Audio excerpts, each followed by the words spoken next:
the holy name of the Lord. 7. To commit sinful activities on the strength of the holy name.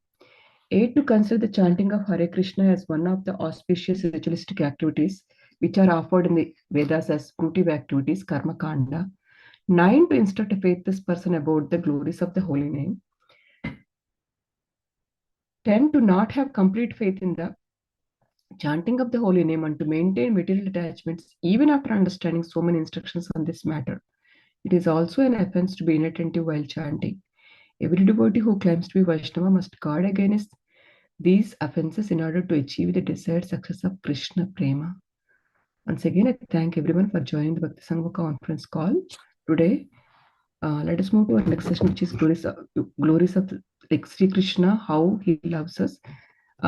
Before going to all the devotees, please accept my humble obeisances and happy Janmashtami to all of you. Hare Krishna. Hare Krishna Mataji, then for Pranam Srila Prabhupada ki jai, Guru Maharaj ki jai. This is Arvind Aksdas from Chicago. Happy Janmashtami to all devotees. Hare Krishna. Hare Krishna, Ravindaksh Prabhuji. Please accept my humble obeisances. All glories to Srila Prabhupada. Thank you very much for joining the call, Prabhu. Happy Janmashtami. Hare Krishna Mataji, please accept my humble obeisances. All glories to Srila Prabhupada, Shri Guru and Shri Gauranga and all the assembled devotees. This is Yashamati Priya Devi Dasi from Chicago, Illinois, and happy Janmashtami to you and all the dear devotees. Hare Krishna, Yashamati Mataji. Please accept my humble obeisances. All glories to Srila Prabhupada. Thank you very much for joining the call, Mataji. Hare Krishna. Hare Krishna. Hare Krishna Padma Mataji, please accept my humble obeisances. All glories to Srila Prabhupada. This is Vinita Gandharvika Devidasi from College Station, Texas. Wishing everyone happy Janmashtami Mataji. Hare Krishna. Hare Krishna, Vinita Gandharvika Mataji. Please accept my humble obeisances. All glories to Srila Prabhupada. Thank you very much for joining the call, Mataji. Hare Bol. Happy Krishna Janmashtami to you too, Mataji.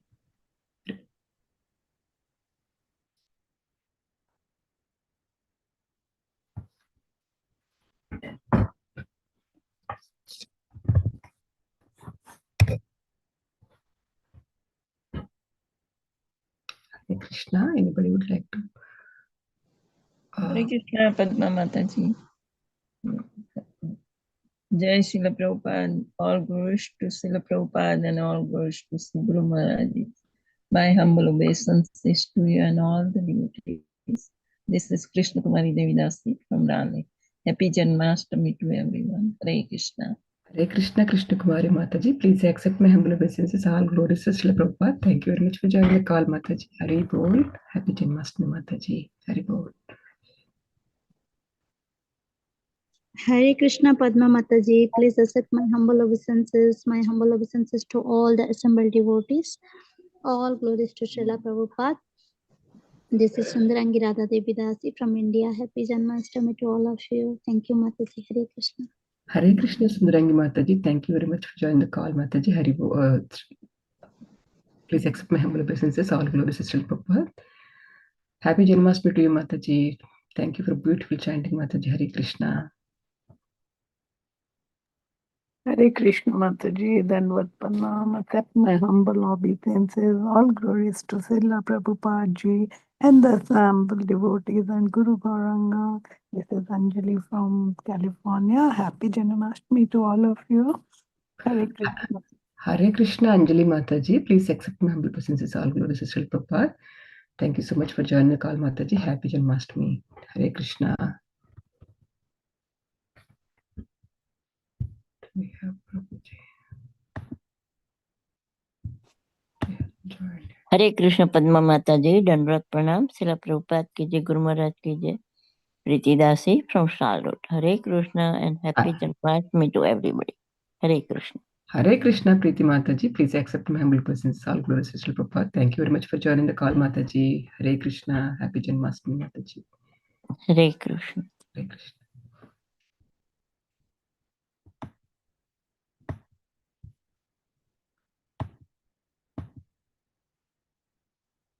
Mataji, should I read the introduction, Mataji? I don't see Sham Prabhu. I sent in the group, Mataji. If you would like to read, you can read. Otherwise, we can skip. Either ways, it's fine for me.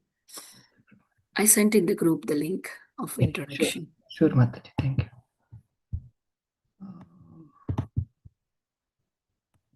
see Prabhu joined yet, but yeah, we have time.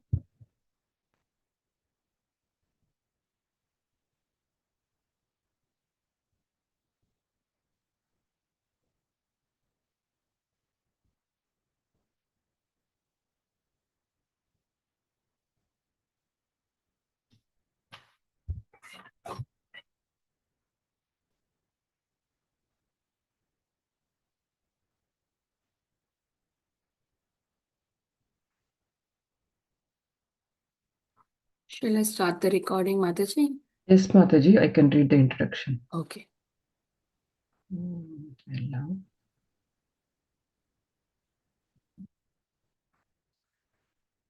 Hare Krishna, dear devotees. Thank you so much for joining the call today. Today we were fortunate to have His Grace Chaitanya Charan Prabhuji for enlightening us on how Krishna loves us. His Grace Chaitanya Charana Prabhuji is a monk, mentor, spiritual author. He has been educated in electronics and telecommunications engineering from Government College of Engineering, Pune. He subsequently served as a software engineer in a prominent multinational software corporation.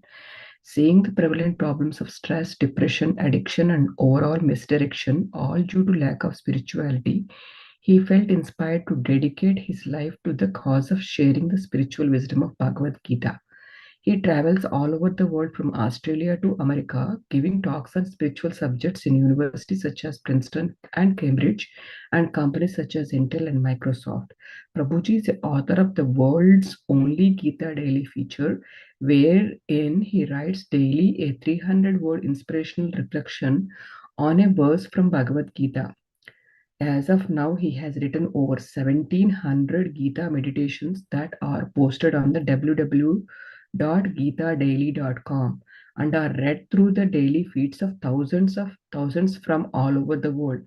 He also answers questions by seekers on his site www.thespiritualscientist.com, where he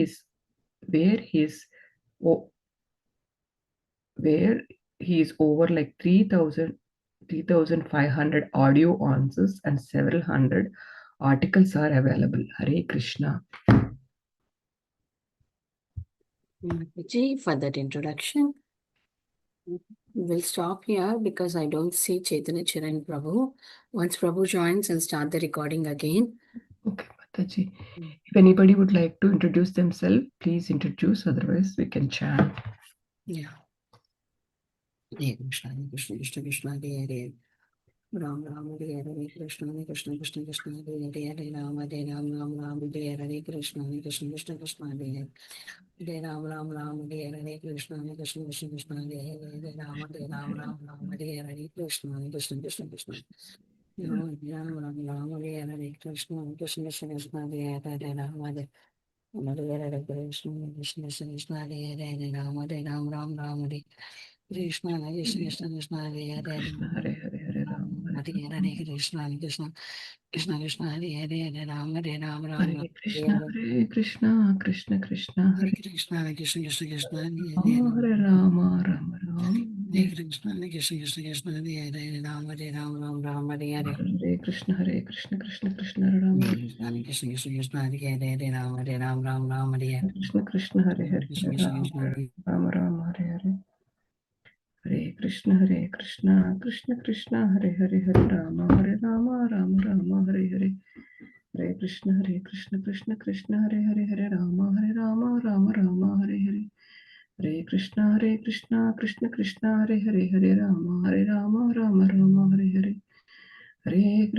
Hare Krishna Krishna Krishna Hare Hare Hare Rama Rama Rama Hare Hare Hare Krishna Krishna Krishna Hare Hare Hare Rama Rama Rama Hare Hare Hare Krishna Krishna Krishna Hare Hare Hare Rama Rama Rama Hare Hare Hare Krishna Krishna Krishna Hare Hare Hare Rama Rama Rama Hare Hare Hare Krishna Krishna Krishna Hare Hare Hare Rama Rama Rama Hare Hare Hare Krishna Krishna Krishna Hare Hare Hare Rama Rama Rama Hare Hare Hare Krishna Krishna Krishna Hare Hare Hare Rama Rama Rama Hare Hare Hare Krishna Krishna Krishna Hare Hare Hare Rama Rama Rama Hare Hare Hare Krishna, Krishna Krishna, Hare Hare, Hare Rama, Rama Rama, Hare Hare, Hare Krishna, Krishna Krishna, Hare Hare, Hare Rama, Rama Rama, Hare Hare,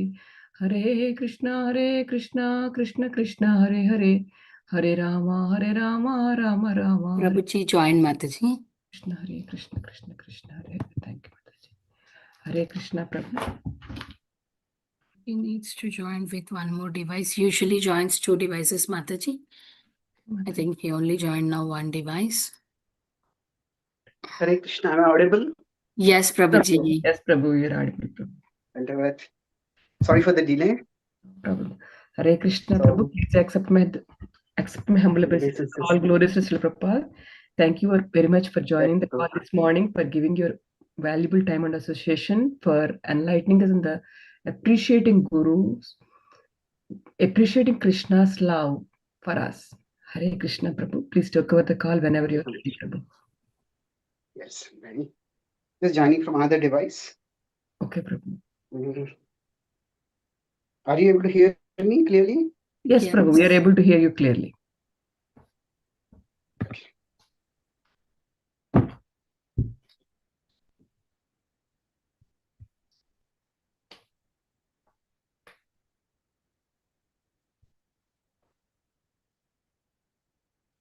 Let me start.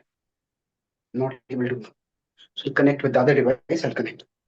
Om Jnanatimidandasya Jnananjanishalakaya Chakshurunmilitam Yena Tasmai Shri Gurave Namaha Nama Om Vishnupadaya Krishna Pristhaya Bhutale Shrimate Bhakti Vedanta Swami Iti Namine Namaste Saraswati Deve Gauravani Pracharine Nirvishesha Shunyavadi Paschatya Deshatarine Vancha Kalpatarubhyascha Kripa Sindhubhya Evacha Patitanam Pavanebhyo Vaishnavebhyo Namo Namaha Jai Shri Krishna Chaitanya Prabhu Nityananda Shri Advaita Gadadhara Srivasadi Gaura Bhakta Vrinda Hare Krishna Krishna Krishna Hare Hare Hare Rama Rama Rama Hare Hare.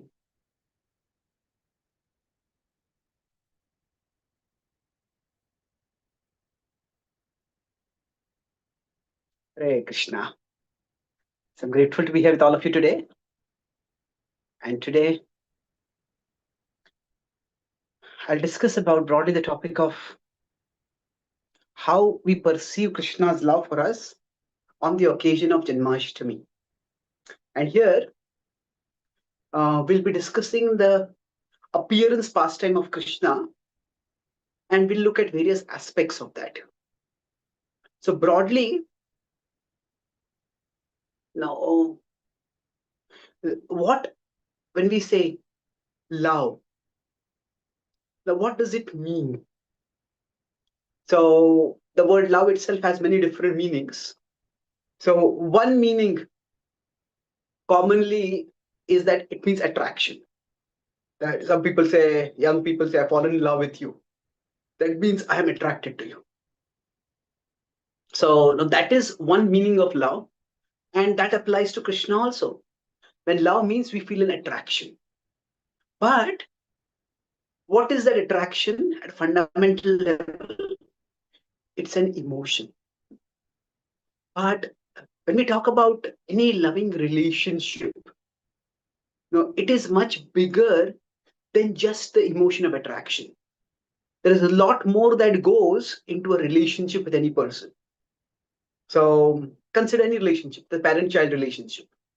It is by nature's arrangement, Prabhupada says that when a couple has a child, when a child is born, the parents naturally feel attracted to the child. And that is an expression of love. But at the same time, that's not all that there is. When we are taking the parent-child love example as a metaphor primarily because that is the closest we can get to selfless love, Prabhupada says. So when we talk about that expression of love, the key point is that there is much more to it than just the feeling of love. So there is dedication also over there which is required. That when a baby starts crying, then there has to be Recording in progress.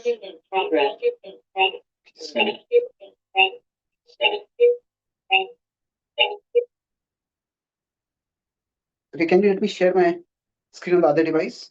Yes, Prabhu, did that. Okay.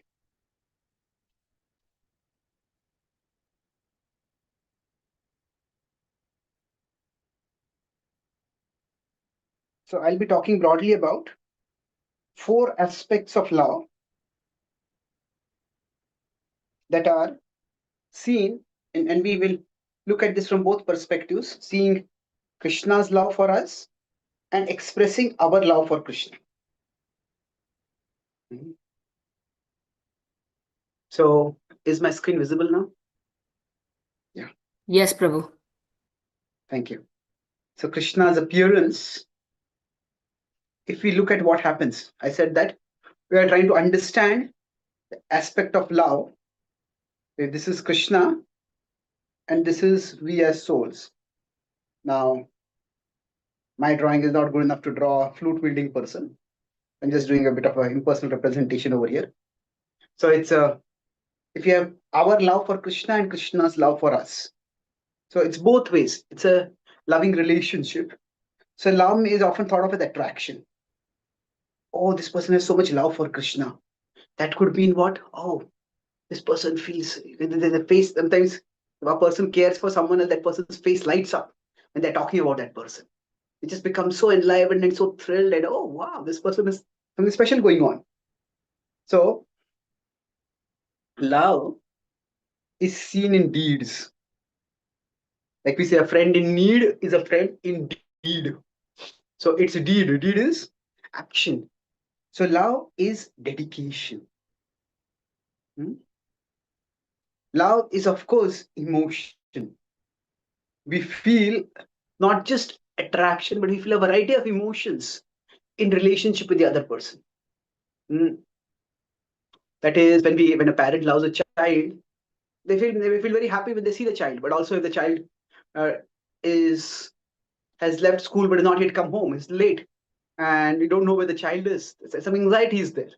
So there's a rich array of emotions that are experienced when there is love. Then love is also used in terms of expectation. If a relationship has started going south, then one person may say to a wife may say, husband, you don't love me anymore. Now, what does it mean?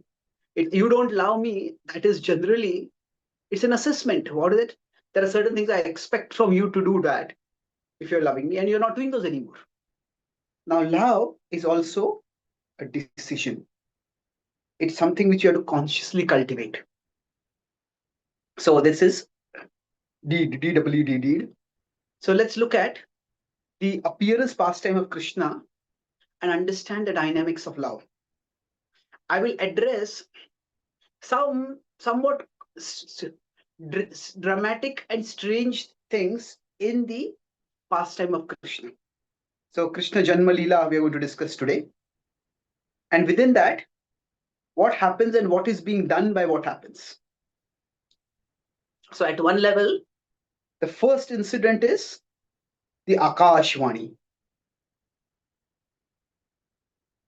Now the prophecy comes from the sky saying that when it is Devaki, after her wedding, is being driven by her brother, by her cousin Kamsa, to the destination. So when he's going, Vasudev is also with her and he's driving. At that time, suddenly the celestial voice booms through the sky for everyone to hear, but it's directed specifically towards Kamsa. You fool! What are you doing? The woman who you're driving on a chariot, her 8th womb will be the cause of your death. Now, if you see the tone of this, it's not just a warning. Warning is more like, okay, they sharp curve ahead, go slow. Warning can be informative. It is a warning, but it is more than a warning. It is mocking. Mocking means you are a fool. What are you doing? So it's, if you see, the tone of the Akashvani is actually meant to provoke him.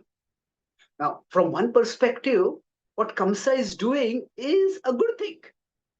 He's actually taking care, or he's expressing his affection for his sister by driving a chariot. That is not a rare thing to do, but it's definitely not an ordinary thing to do. So the idea of one person becoming somebody's sarthi, it has very symbolic significance. It's like when we have Krishna later becomes the sarthi for Arjuna, and Kamsa has become the sarthi for primary Devaki, and her husband Vasudeva happens to be there over there, but he's primarily driving Devaki. So now Kamsa is doing, even before Krishna has appeared, what Krishna will do later.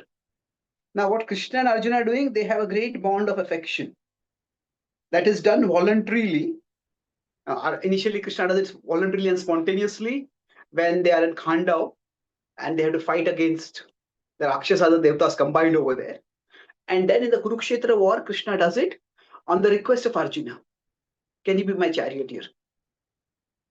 Now here, Kamsa is doing it voluntarily. There's no record that Devaki actually requests him. Her brother is also a prince, and he's a powerful prince at that. The sister would not generally request him. He's doing it voluntarily. So that seems to be like a loving thing to do. Not just a loving thing, he's going out of his way to express his love. And at that time, the Akashvani comes. It's not just that, oh, her 8th child is going to kill you. It is, you fool. What are you doing driving her chariot? So it is, by calling him a fool, it is mocking him. So what is the point of mocking over here? The point is that through this, it's provoking Kamsa. Now when Kamsa is provoked, what happens at that time? When he's provoked, he explodes. So now if Krishna had to appear and Krishna had to kill Kamsa, now this whole thing could have unfolded without the Akashvani. And without the Akashvani, Devaki could have got the 8th child, and the 8th child could have killed Kamsa. So by this Akashvani coming, Devaki and Vasudeva are put into so much trouble. I mean, to call what they go through as trouble would be like the understatement of the millennium. It's not trouble, it's trauma, it's nightmare. To have one after another, their children being killed right in front of their eyes. And 6 times. So this is the stuff of nightmares. So why did this Akashvani happen at all? It's horrible in one sense, but it happens. So 2 things happen by this Akashvani. By this, no, in general, we'll come back to this timeline. By any kind of adversity. See, everybody can be polite and friendly and nice in normal situations. But when there is adversity, when especially there is provocation, then that is when it is revealed who is calm and who is filled with calm. Who is calm, the English calm, that means that person is peaceful, gentle, always. And who is filled with calm, who is filled with such strong desire, that calm will lead to krodha. So normally, it may not be revealed. So often it is adversity that reveals. Adversity is actually, it reveals the character of a person. You could say, it reveals the character of a character. What is the charitra of a particular individual? So this Akashvani is actually meant to expose, or in this case, expose Kamsa and slowly reveal the glory of Vasudeva and Devaki. So at one level, it's definitely a provocation. But what happens through this provocative Akashvani? On one side, Kamsa's demoniac nature is exposed. What is the demoniac nature? Kamsa's Asuri Bhav. It is that he tries to kill. From one moment when he's driving a chariot, he's about to kill her, lop off her head. And if you see it, it is how serious, how horrendous this crime is. For a Kshatriya to kill a woman is bad. For any person, any man to kill his sister is even worse. For any person to kill a woman who is a sister on her wedding day is horrible. Mm. Mm. And to do this in public. So we could say these are 4 levels of sin. You can say it's not just sin square, sin cube, it's sin raised to the power of 4. And this is the horrendous nature of Kamsa that is exposed by this. Now, after this, the instant is Kamsa's nature is exposed. Then Vasudeva's character is exposed. Now, what happens is, how he just married this woman, and immediately he takes on the responsibility of a husband. Now, sometimes people nowadays, when they get married also, they have prenup arrangements. And okay, if this goes wrong, we're going to break this, how we'll break the property. Sometimes the slightest indication of trouble, if somebody comes to know my life partner is going to be sick, and they got a sickness that's not going to cure, I want out of this marriage. I don't want the headache of having to take care of you. So Vasudeva could have said, I just married you. And there's no enjoyment at all till now in any way. And the first thing is, because of my marriage to you, now I am going to be threatened by a powerful king like Kamsa. Forget it. I don't want to have this marriage. You know, there is divorce. Divorce generally happens when marriage is what is called consummated, when the man and woman are united. But if they're not, then the marriage can be annulled. It's as if the marriage didn't happen only. The person is no longer considered divorcee. So many times people, if they see because of my life partner is being targeted by someone, and because of them, I'll get targeted. So I don't want to get involved in you. You are a nutcase. You are a problem person. I don't want to be involved with you. Vasudeva does not even flinch for one moment before intervening. So Vasudev's, firstly, his dutifulness is immediately seen. This is my wife, and I have to protect her. Now, if we look at that conversation between the two of them, it's quite a elaborate conversation, and Vasudeva tries 4 different strategies to try to persuade Kamsa. So we can go verse by verse over there. We don't have time. He tells him how sinful this is. This is such a terribly sinful thing. Don't do it. And second is, he talks about Daiva, how destiny cannot be escaped. And if it's destiny that is ordained, it's going to come for everyone sooner or later. Then he talks about Moha Maya. He says this world is like a reflection. And what happens in this world should not shake us from the path of Dharma. Just like when there is a moon and the stars in the sky, and there's some waves in the water, some stones are thrown in the water, and the water starts moving about. And when the water starts moving, everything starts shaking up. So like that, he says it's an illusory. The stars are not shaken. Like that, the soul is not affected. So don't get affected. None of this registers. And then finally, he gives a practical assurance. He says, your wife, that she is not a danger to you. It's her child that is a danger to you. So it's not just dutiful He's there to protect, but he's also resourceful. He's using various strategies to see what works. And then after that, it's Devaki. It's interesting that Devaki, there's no description of Devaki, what her reaction is at that time. Of course, she must have been horrified, but does she get angry with Vasudeva? No, how could you have promised that we'll give our sons? She understands. She's also Kshatrayani. This is the only strategy that could be taken. But again, as I said earlier, it's like one of the worst nightmare for a parent, that their child is going to die and they cannot do anything about it. Now, whenever there is any pregnancy, there is always a fear. There's always a possibility of something going wrong. Birth is in many ways a miracle, right? From conception itself, where fertility is a big problem for many people now. There, along the way, there can be miscarriage, there can be congenital problems. There's always a possibility of danger. But suppose sometimes there are genetic defects, and if say the mother has a particular genetic defect and the father also has a particular genetic defect, and when both the children come together, then it's almost certain, both the men will come together, it's almost certain that the child is going to have some severe developmental issues, cognitive issues.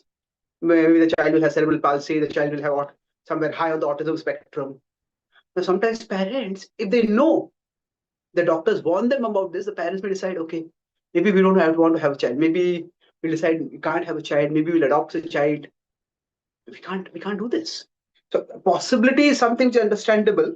There's risk in everywhere in life. But if instead of possibility, there is certainty, then what does one do at that time? So possibility, okay, we may accept it. But certainty will lead to a hard question mark. Maybe I should not do this at all. So now it is just as Kamsa trusts Vasudev's words that your son, that he will give his son because he's such an honorable person. Now Devaki also knows that my husband is going to give my child. Vasudeva also knows. It's like sometimes you make a deal with the devil. So Kamsa is like the devil, and okay, the immediate danger to his wife is avoided, but there's imminent danger to his child. Now they could have thought that better let's not have a child at all. So why would they go through with this whole nightmare of having a child? That is because of their dedication. That is because they had that faith that if this is the price the Lord wants us to pay so that we can be of some service to Him, then we are ready to pay that price. It's hard to imagine anybody having to pay a price of this magnitude. One child, second child, third child. And it's one thing to know that, okay, sometimes during pregnancy there's some complication. If after that the child is in an ICU and the child dies, that's a heartbreak. But that's just some accident. It's some tragedy. But it's just to have your child grabbed from your hands, or to have the child handed over, to ourselves hand over the child, and then Kamsa was so utterly heartless that he would actually smash the child right in front, baby's head, right in front of the parents. It's really almost impossible to imagine how much cruelty there must be in a person to do that. So now when this is, sometimes we don't think about how horrendous this must have been, but why would anyone go through this? So because, like I said, love is seen through dedication. And sometimes when we want to our topic is what is Krishna's love for us. That's what we want to understand. But what we are discussing is, what does love mean over here? Love means Vasudeva and Devaki, they have to express their dedication. One child, second child, third child. Now, along this same events, we see that what happens is, after the Akashvani comes, Narada also comes, and according to some retellings, Narada also provokes comes and says, take the first child back. The first child is no danger to me. But then Narada says, if you have a lotus with 8 petals, which one is the first, which one is the 8th? Do you want to take a risk with your life? Like this, the Devatas may deceive you. That Akashvani might be a warning, but it might not be an accurate warning. So what is Narada doing over there? Narada is actually furthering the provocation. So sometimes Narada Muni is called as Kala Priya. It's a negative title that he's a person who likes to cause conflict among others. It's not like that. It's that people who like to quarrel and fight and gossip, Narada just exposes their tendency. So in this case, again, what Narada is doing is continuing the same test that was started through the Akashvani. That Kamsa is provoked and Kamsa further exposes himself by the actions that he does. So he starts killing each one of the children. And this is nightmarish. Now, Kamsa's demoniac nature is seen in another important way. Now, a common question would be here that if Kamsa was afraid of their child, their 8th child, one concern could be that Vasudeva and Devaki, they decide, I don't have a child. We won't have children. We don't want our children to die. But Kamsa could have kept Vasudeva and Devaki in separate cells. They would not have any children. Now, why did Kamsa not do that? So, the reason, if you look at the subtext of the Bhagavatam, is that Kamsa wants to prove his power. He said that I have defeated the Devatas, and it's a visible demonstration of power. It's like, say, the king of a smaller country, or at least the king of one country, gets the king of the other country to fall down on feet and surrender or run away in fear. And nowadays social media, everything comes as photos. So if that comes up, that's a big PR victory for this king. Oh, I made this powerful king fall on his feet or run away. How powerful I am. So Kamsa wants to make a signature statement of his absolute power. So he says, I have made all the Devatas run in fear of me. Now I will expose how I am powerful I'll not expose, I'll demonstrate. I'll expose the Devatas Vani also. I will demonstrate how I have the power to falsify their Vani. You understand, the Akashvani is come from some higher being, and he thinks that it came in public, it mocked me, I will falsify it. Let the 8th child be born and I'll kill the 8th child. And that way, my sway, my domination over people will be unchallenged after that.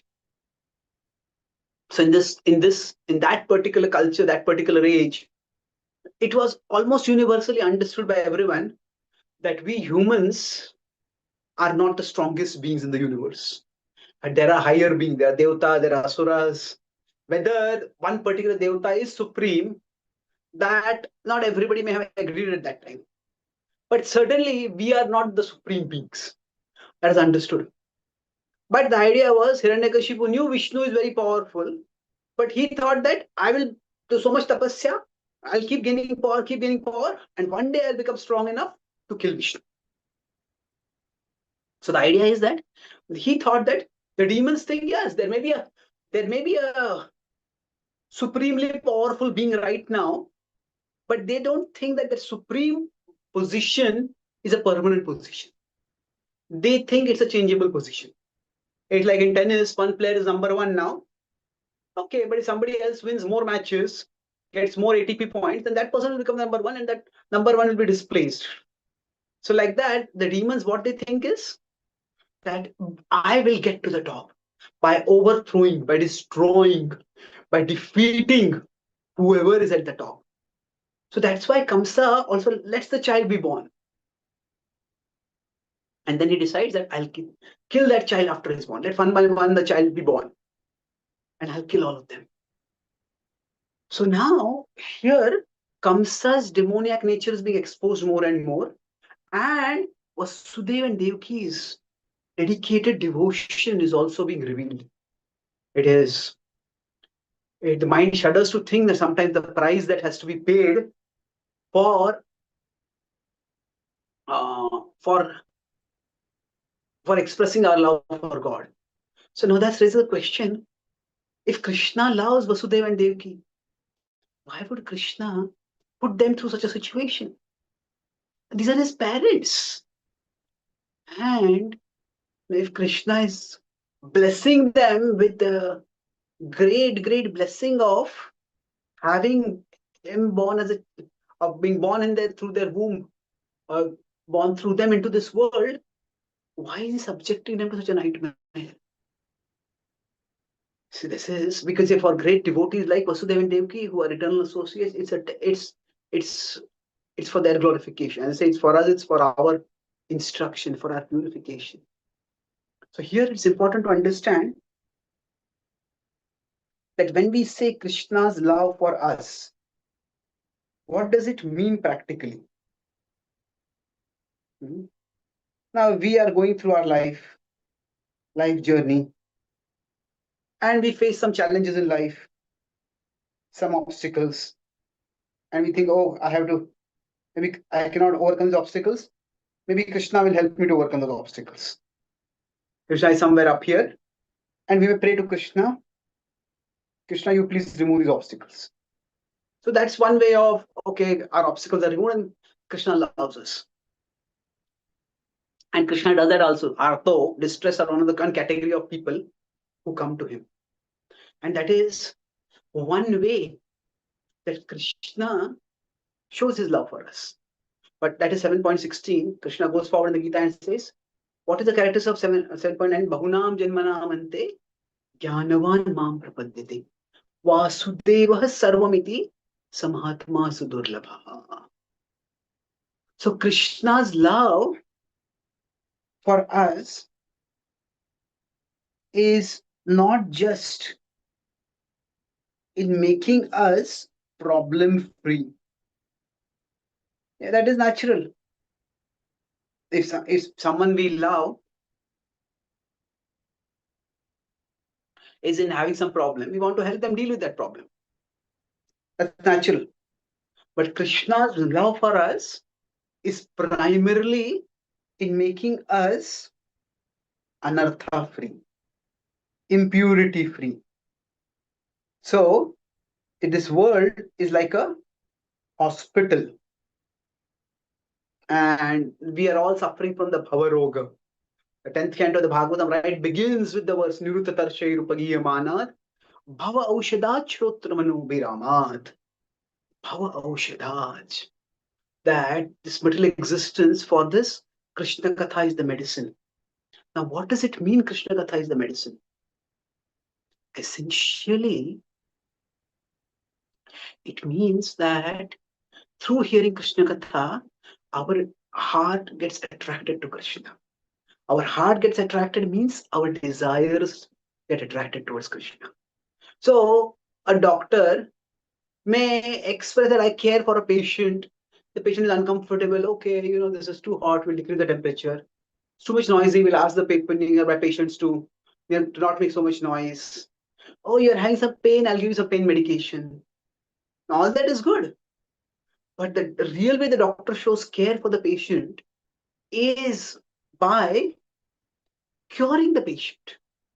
And if curing the patient requires certain strong actions, okay, we have to do a surgery, we have to cut off this food supply for you, cannot eat this food, or we have to do certain strong measures, they're ready to do that.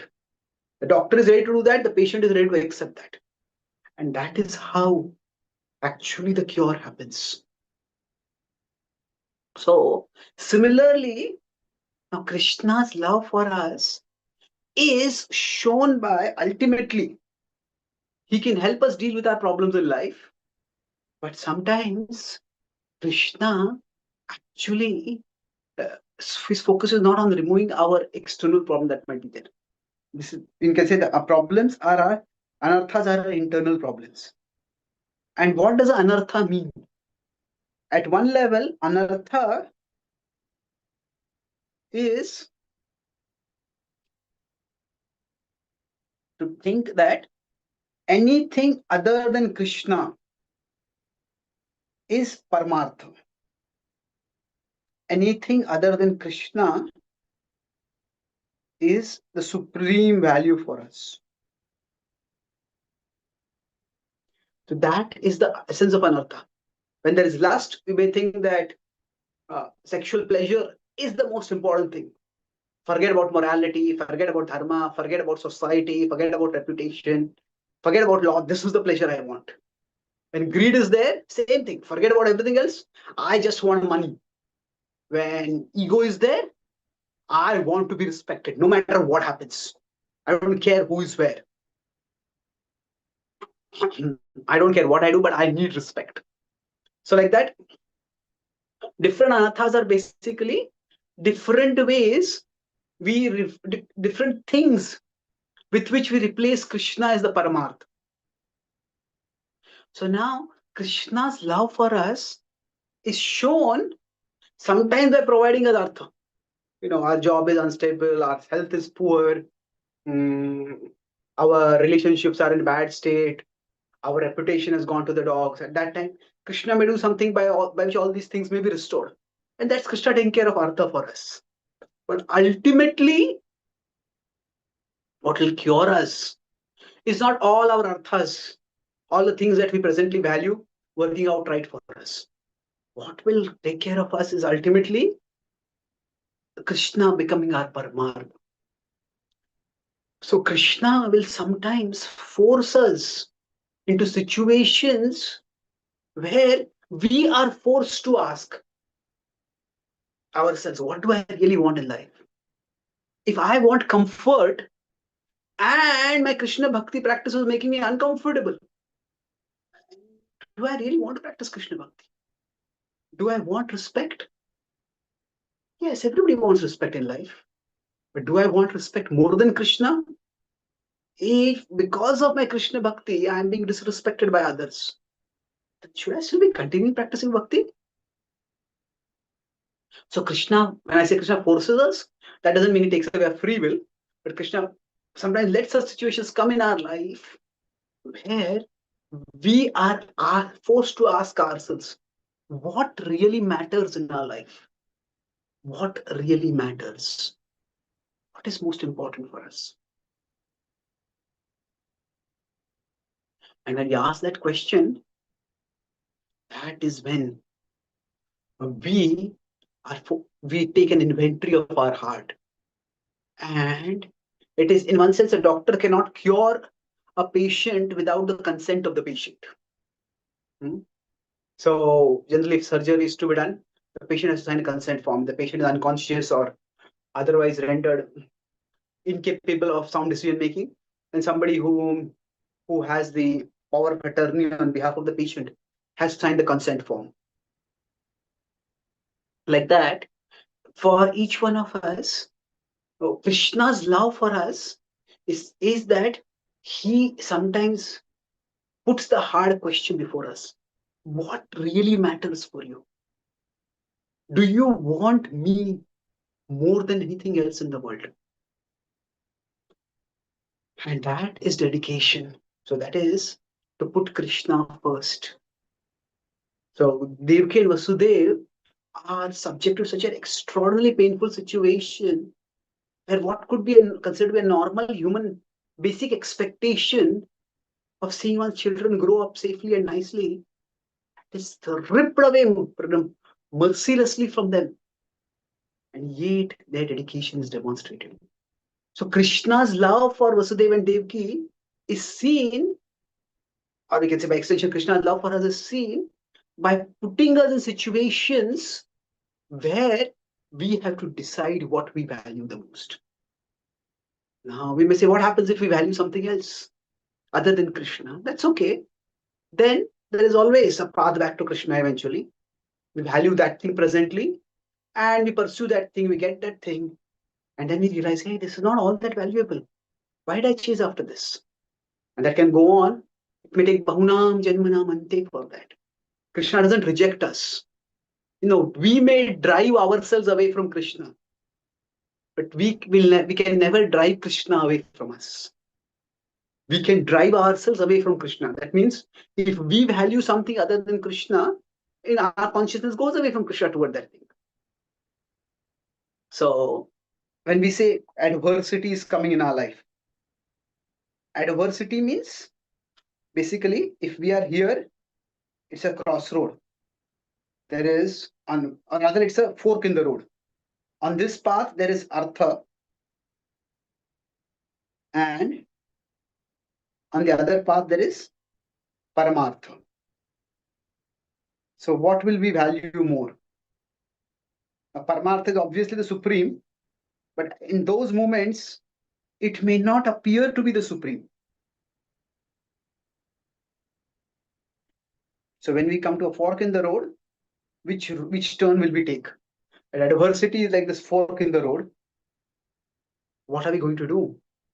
So when Krishna puts us in those situations, Krishna gives us an opportunity to show our dedication to him.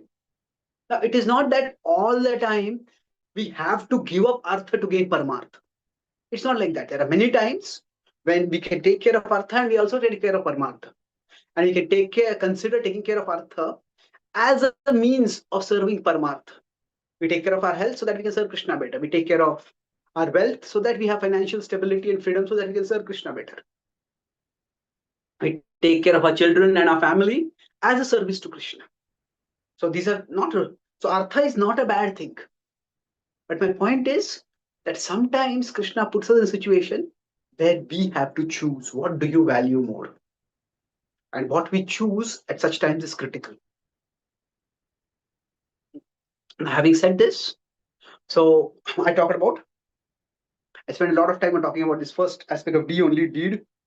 But let's quickly move to the other two parts. Other three parts. Love is also seen in emotion. Now there is emotionality where a person, or sentimentality, where a person is controlled by emotion. That may be unhealthy, but having emotion is important. So finally, after 6 children are killed, the 7th child seems to have a terrible, tragic miscarriage.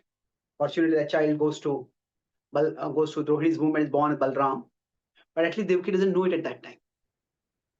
And then the 8th child finally appears. Now, when Krishna appears, Devaki and Vasudeva, the whole atmosphere becomes jubilant, not just in their present cell, but in the entire atmosphere, in the entire universe almost. And yet, while her heart suddenly becomes very cheerful, inexplicably cheerful, although the present cell is dark, but then as soon as she is baby Krishna, first she sees the Vishnu Roop, and both Vasudeva and Devaki offer prayers. There is, see, when I said there's a relationship of love, see, relationship, there is a loving relationship, but in a loving relationship, love is just one of the emotions that we experience. A loving relationship is having many emotions apart from love. There might be anxiety for the well-being of the beloved, the person whom we love. There could even be anger. If that person is doing something which is hurting us or is going to hurt themselves, there can be anger. There can be, if the person we love, we are going to meet after a long time, there is anticipation. Love can also have some kind of anxiety is a very strong negative emotion. When we want to do something to please that person. At that time, there is, even within love, there can be ambition that I want to do something to please this person. So there are so many other emotions that are included within love. And not all of them are a sweet, like saccharine emotions. That means, all very, very, very pleasant emotions. There's sometimes anxiety or anger. These can be quite what may seem as negative emotions, but they all flavor the relationship.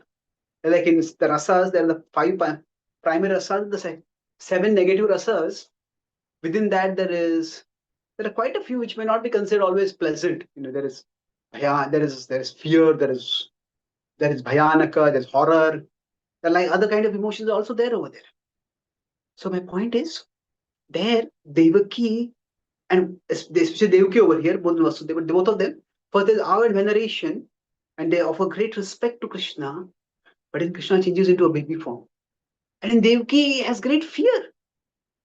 At one level, she knows that this is a child who's going to kill Kamsa, but right now he's just a small child.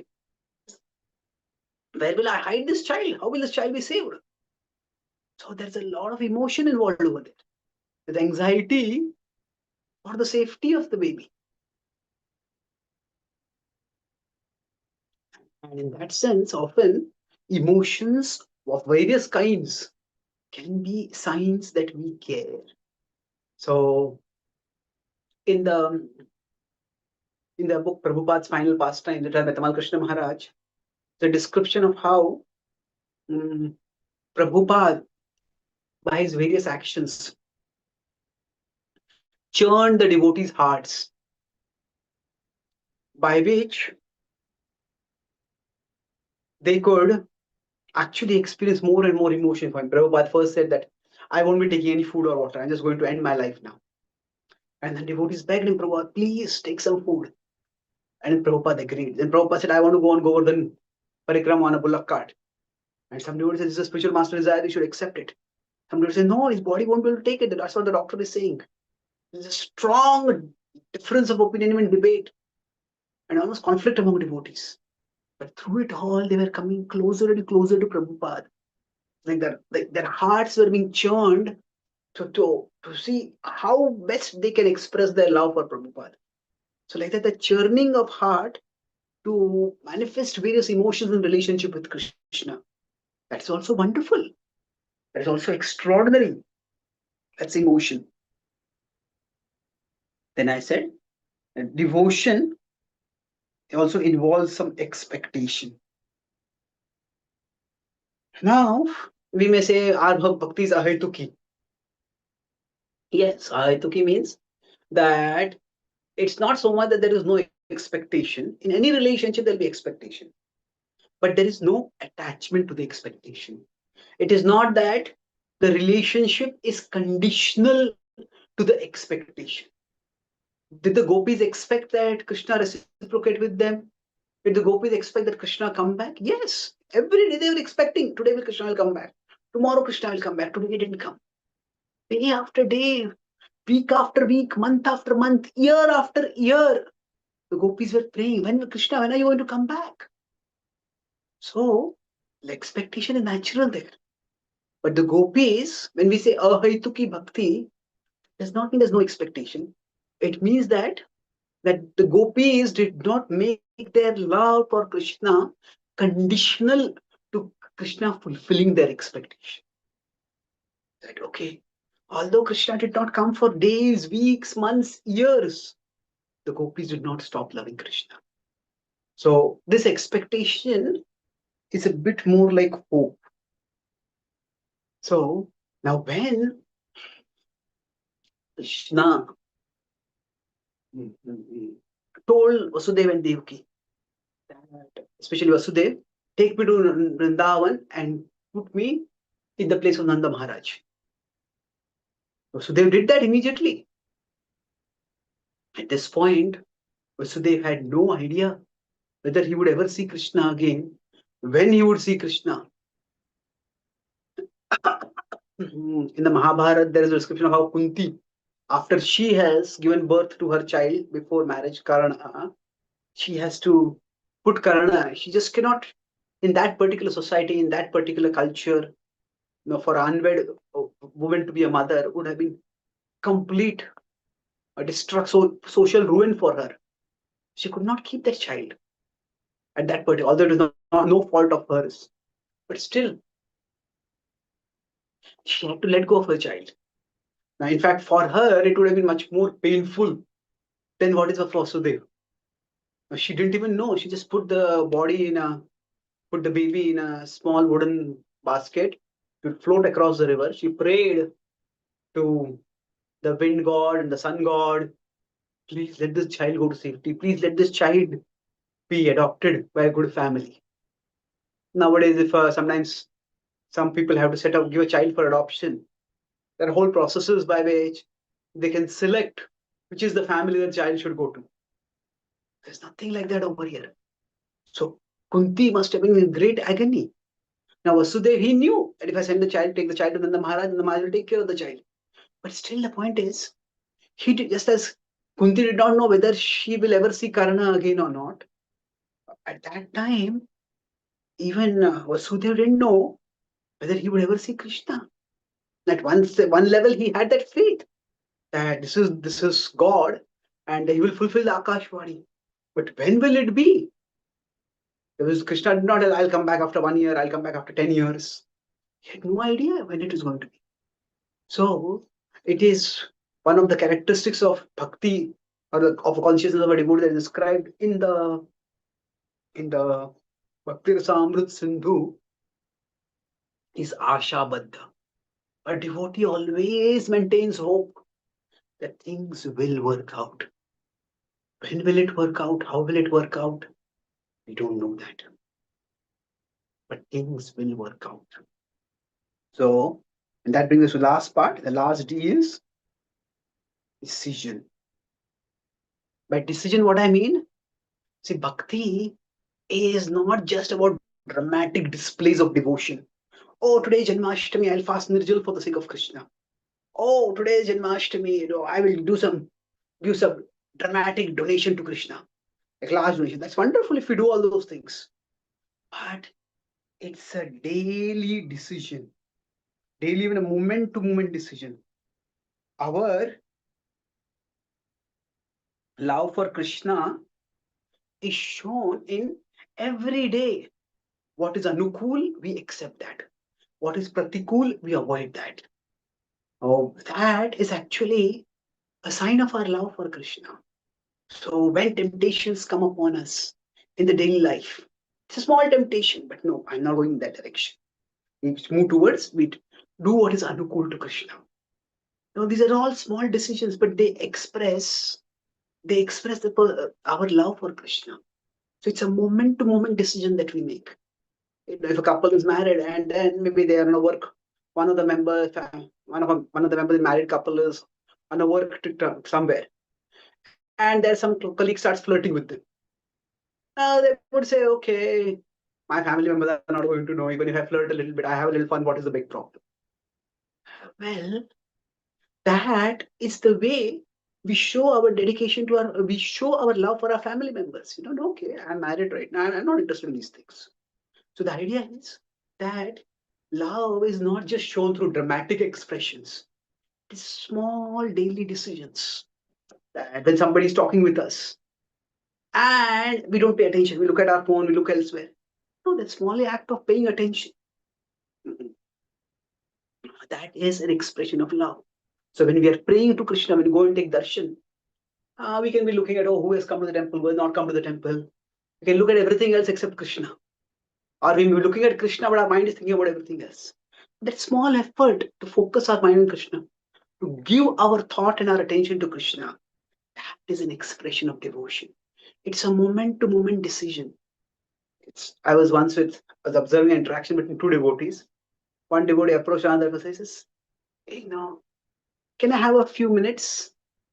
Other devotee said, you can have my entire life, but I cannot give you any time. Now, That devotee was just being facetious over here, just making fun. But the idea is that your life is made of your time. You say, I can give you my entire life, but I can't give you my time. That means my claim that I'm giving you my entire life is just an empty claim. So like that, for us, our love is seen through the daily decisions that we make. That, okay, I could be reading social media, but I'll take Shastra and read Shastra. And I could be watching this movie, I could be reading this political news, but I will hear Bhagavatam. So they're small decisions, but those decisions are also expressions of love. And thus, by this, for Devaki and Vasudev, what were they doing? Vasudev and Devaki when the child is born, they wanted good blessings for the child. They wanted to give charity. But Vasudev had nothing to give charity. So in his mind, he gave charity. So it's a thought that matters. Now, of course, later on when he got his prosperity back, he did give charity also at that time practically. But even when he was there, he was thinking about the well-being of Krishna. He sent Gargamuni to do Namakaran. But he told Gargamuni, don't do it. Don't tell them that he is my child. So he gave some advice to Nanda Baba that there'll be dangers, but you don't stay far away from Vrindavan for too long. So what Vasudev could do, he was doing. The small decisions. When Krishna finally came back, Vasudev thought that, oh, Krishna has not been to a Gurukul. Let me arrange for him to go to Gurukul. Oh, Krishna is not able to connect with Devaki. Let's get Rohini back. So that at least he will have someone who is familiar with while he was growing up. And by that he will be able to bond with our family more. So love is seen in those small daily decisions that we make. So Krishna shows his love for us by giving us these opportunities. Just as Krishna manifested through the hearts and through the womb of Vasudev Devaki into this world. On the occasion of Janmashtami, Krishna can manifest through our heart also. All that we need to do is to call out to him. All that we need to do is to prepare our heart for him through dedication, through emotion, through expectation, and through decision. So I'll summarize what I discussed today. Our theme was about understanding Krishna's love for us and offering our love to Krishna. So I started by talking about the concept of love. Love is not just attraction. Oh, I've fallen in love with you.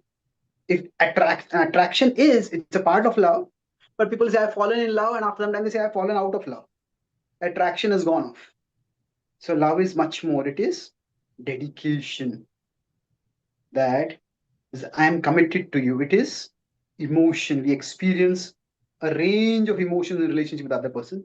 It is expectation. That we are ready to wait for the reciprocation of that person. We're eager and ready, but we are ready to wait. We're eager and enthusiastic, but we're ready to wait also. And then while we are waiting, it's a daily decision that we make. So that is love. And this is the way we can express our love for Krishna.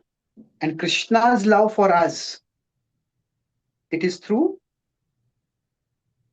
he takes care of Artha for us, but he also wants that we desire Paramartha more than Artha. Our desire for Paramartha is more than Artha. Like a patient in the hospital, the patient should want comfort in the hospital, but the patient should want healing much more than comfort. That is what Krishna offers us. So sometimes Krishna puts us in situations where Artha is also taken away from us. So we discussed how each of these, the dedication was seen in the Akashvani and the Narad Muni's provocation. So the dedication part, if we consider, that was where I spent maximum amount of time. That Akashvani, what did it do? It acted as a provoker. It acted as a trigger, which exposed. So Kamsa's demoniac nature, His Kamsa's Asuri Bhav was exposed, and Vasudeva and Devaki, their dedication to Dharma and to Krishna was exposed. How Vasudeva was so dharmic. Dharma was that he was ready to protect his wife right away. No, you are such a trouble. You are in such trouble. You are such trouble. I don't want anything to do with you. Not like that. Ready to protect his wife, his dutifulness, his resourcefulness, and then both for Vasudeva and Devaki, it was their bhakti that they were ready to go through this nightmarish situation of having so many of their children being killed and still wanting to go on. Then the third was, we talked about emotion. And love is not just simply it's one emotion. Love leads to a loving relationship. And relationship means there is a variety of emotions within that. There can be anxiety, there can be anger, there can be anticipation, there can be ambition, there can be some seemingly negative emotions like anger also, or anxiety or fear also. But it's an emotionally rich relationship. We talk about how Devaki experienced fear for Krishna's sake. When Krishna was born, I was thinking, how will Krishna be protected? Then we talk about expectation. That we talk about expectation here more in terms of our patience and our persistence. That a devotee naturally expects from Krishna, but a devotee is not attached to it. That expectation never becomes a demand. That expectation does not lead to conditional devotional service. Expectation is that eagerness is there. When will Krishna reciprocate? But through that expectation, what happens is that the expectation inspires the decision. That on it's a daily, even moment to moment choice that we make. If Krishna is really important for me, how do I show that in the choice that I make right now? What is anukul, we accept that. What is anukul, we consider that to be cool and accept that. What is pratikul, we understand that is not cool. That is not to be done. We avoid that. And in this way, through our daily acts of devotion, daily acts of choices that we make towards our devotion, we can show Krishna our love, and that's how we can be consenting patients who help Krishna, so that our paramartha becomes, our desire for paramartha become the strongest desire in our lives. Thank you very much. Hare Krishna. Hare Krishna, Prabhu, such a wonderful narration about the love, how we can show our love and how Krishna shows his love towards us. Thank you so much, Prabhu. And nice summarization also. Dear devotees, if you have any, Prabhu, you have time for questions, Prabhu? Yeah, one or two questions. Gail Mataji, please go ahead and with your question, Mataji. Hare Krishna. Hare Krishna, Prabhu. Yes, my question is about this expectation without attachment to fulfillment of that expectation. So I'm not sure exactly how the non-attachment to the expectation part looks when we are also trying to be persistent, you know? I don't know if you get my question here. Mm-hmm. Okay, it's a good question. I'm not sure I have a clear answer to this, but I'll give 2-3 points. I've talked with many devotees about this. It's like, say, if as a preacher, if I'm trying to share Krishna's message, if I expect that a good number of people come for my program, now is that expectation attachment? And if it is attachment, is it attachment to my ego? And I'm such a great speaker, so people should come. Or is it attachment to service?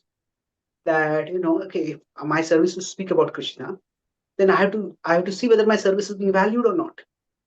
So now, when I talk with senior devotees like Prabhupada, when he saw that he was not getting any reciprocation in India, did he think that, okay, I'm attached to popularity? That's why Krishna wants to purify me of the anartha of ego and popularity. So let me just keep preaching when there are no results coming. No, Prabhupada made a huge shift. of going from India to America. And he focused on preaching in America. There also he did not get any immediate results. So strategically, if you consider from a practical perspective, when we are doing something as a part of our service to Krishna in this world, we do expect some reciprocation. Say if we are cultivating some person, we spend a lot of time with them, we help them address their issues, we answer their questions. But then we expect some reciprocation from them, some commitment from them. Isn't it? If they don't do that commitment, then you may think, should I be spending so much time on this person? And that's a natural question. It's a necessary question, I would say. So in some ways, that person should be reciprocated. So reciprocity is the principle that Krishna himself is showing. He's teaching that.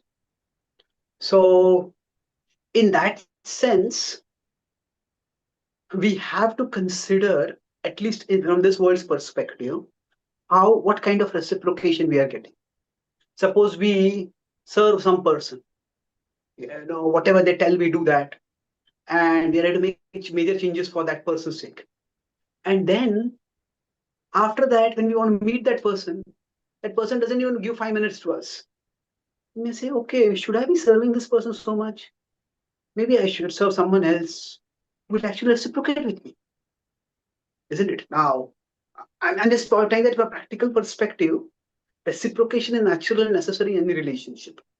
So we will naturally go towards wherever we get reciprocation. That's perfectly reasonable. It's even essential, I would say, in service. Now, with respect to Krishna, what does that mean? Yes. So if I'm chanting, and instead of chanting 16 rounds, I chant 64 rounds. And then should I expect something in return after chanting 64 rounds? Should I expect that, my mind should be calmer, my attraction toward Krishna should be increasing, Yes. that my anartha should be decreasing? Naturally, we should be expecting that. And we should be evaluating that. If after chanting 64 rounds, it's not happening, and the effort is way, way too much exhausting, then instead we start feeling irritable. I have to spend so much time chanting, and after that also I'm having so many anarthas coming up. Then maybe that is not the way Krishna wants us to be attracted to. Maybe we should focus more on hearing. Maybe we can focus more on reading. Maybe we can go out and do some practical service. Who knows? I'm not saying that chanting is not a practical service, but practical services where we engage our other senses also. We go and do some cleaning in the temple, or do some fundraising or friend raising, whatever it is. My point is that there are many paths to Krishna. Like when a river is moving toward the ocean, the river has to find out if I'm going this way and the obstacle is coming and I'm not moving forward at all, then maybe I have to go this way. So like that, when we are choosing to invest our time in bhakti, then we do need to consider where I am feeling a deepened connection with Krishna. And the deepened connection is primarily seen by our attraction to Krishna is increasing and our attachment to worldly things is decreasing. So we do need to look at that. Nowadays, with the internet available, there are so many speakers whom we can hear. Now, which speaker should we hear? Well, that's a decision which we all have to make. And now we have to find out which speakers, hearing them enlivens us the most. And based on that, we decide. So I would say that expectation is a part of our eagerness to connect with Krishna. And the expectation will naturally lead to some evaluation, which is also natural. So, but the point I made is when I said non-attachment means the river never stops trying to go toward the ocean. Okay, here I found a block, here I found a block, here I found a block, here also I found, here is another block, but then the river will still keep trying to find a way to go towards the ocean. So in that sense, in principle, a devotee the persistence is that I will keep trying to connect with Krishna. I'll keep trying to serve Krishna. I'll keep trying to come closer to Krishna. In practice, Whether that means I should keep doing this activity or I should shift to another activity, that's a decision which each individual has to make. And I think that is where that's one import of Prabhupada saying we have to fly our own plane. That each one of us has to evaluate how best can we go on that spiritual journey towards Krishna. And while we are a part of an institution, and the institution also has certain emphasis and certain targets, those are important to get us moving. But eventually, that should not override our individual responsibility for our consciousness. Ultimately, our Krishna consciousness is not the institution's responsibility, it's our responsibility. Prabhupada started the International Society for Krishna consciousness. It is not the International Society of Krishna consciousness. What is the difference between off and for? Yeah. Off means like Krishna consciousness right now here, just go and pick it up. No, it's not like that. It's not like a free gold jewelry jewelry store. You just go and pick up the gold. It's more like a gold mine where we have to dig. We come here for Krishna consciousness. So in the society, we have many facilities for cultivating Krishna consciousness. And outside the society, can we cultivate? It's possible, but the facilities are much lesser for us. But which facility works best for us? That's our responsibility. It's like we are in a gold mine, but we have to dig. Okay, this is the area I have to dig. How deep do I have to dig? What tool is the best for me to dig? That's something all we have to decide that. But the person of course, we can and should take a consultation of senior devotees, but ultimately, our Krishna consciousness is our responsibility. The person who has the other attitude, right, who thinks this is the society for, of Krishna consciousness, I don't know. Anyway, the other one, how would his behavior look? Instead of, seeing that there's so many facilities, let me dig, right? The other person, if that person is fortunate, if that person is fortunate enough to get a very good authority figure, then that person might be able to actually continue and cultivating Krishna consciousness without much difficulty also. But then when they have a authority who guides them, authority inspires them and tells them, okay, do this, continue digging here, or doing this or doing that. And by doing that, they keep moving forward. For some people, it may not work like that.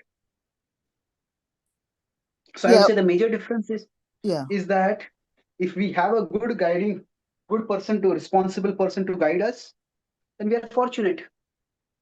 And we take that. So, but it's unlikely that we will have a guide at every stage of our life, throughout our life.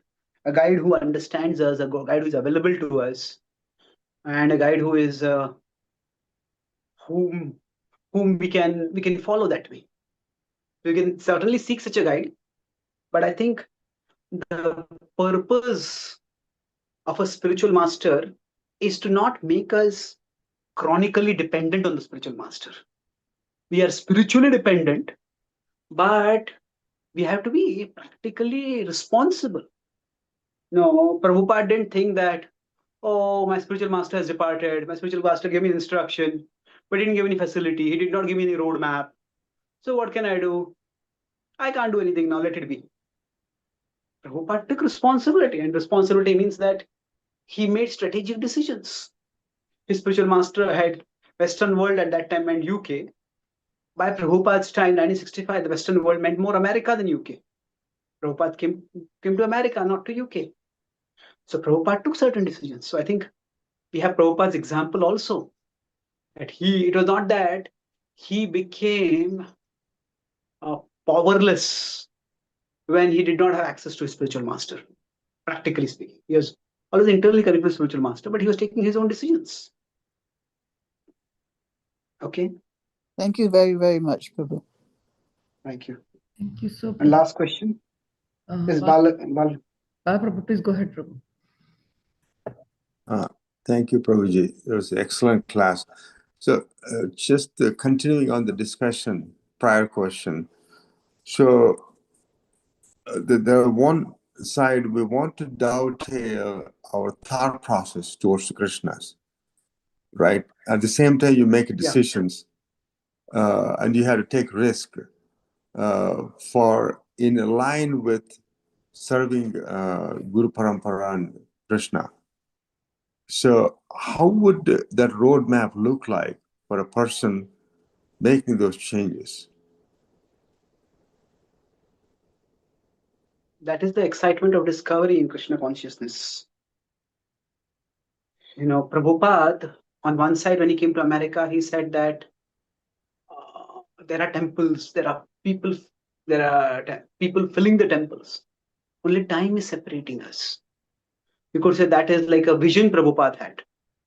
But then when Prabhupada also said that when he landed in America, he said, I didn't know whether to turn left or right. There is that certain level of uncertainty over there. Ache kichu karjatabe ei anumane. Anumane, Prabhupada says. I'm making an inference here that probably this is what you want me to do. You must have some purpose for me. There is no evidence that Prabhupada ever said that Krishna, that he had like a personal hotline with Krishna. That whenever he was meeting any person, Krishna was telling him from inside, this person is not going to become a devotee. Don't spend time with this person. This person is going to become your dedicated disciple. Spend more time on this person. No, Prabhupada was observing, Prabhupada was evaluating, Prabhupada was making decisions. So there's so many things which Prabhupada tried and they didn't work. And it's things that Prabhupada tried and they work spectacularly. So I think the roadmap is something which is to be discovered by each one of us. And that's what makes Krishna consciousness adventurous. Like in the spiritual world, when the gopis cook for Krishna, it is not that every day Krishna sends a menu and a recipe. Now cook this and cook this only in this way only. No, Krishna actually, what he does is that the gopis know what Krishna likes, the gopis know what they can cook, and then Krishna is going to surprise me. So that's how it is, our roadmap. It's not that the river already has a predefined path, it has to go only on that path. Sometimes there's a predefined path, that path gets blocked, and some other path has to be found.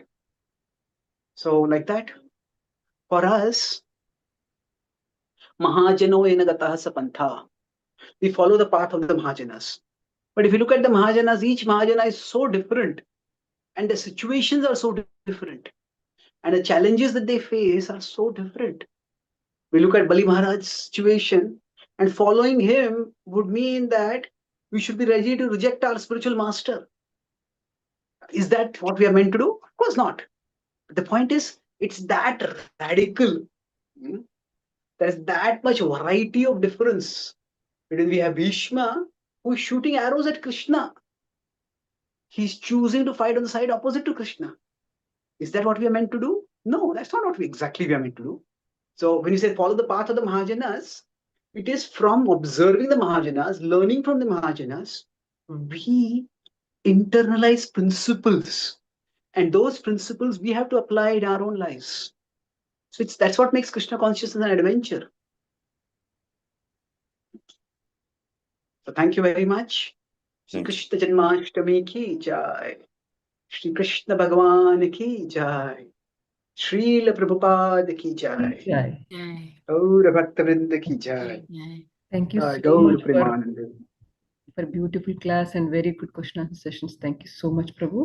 Let's pay our obeisances to Prabhuji. Vancha Kalpatarubhyasya kripa sindhubhyev cha patitanam pavanebhyo vaishnavebhyo namo namaha. His Grace Chaitanya Charan Charan Prabhuji Prabhuji ki jai. Thank you so much.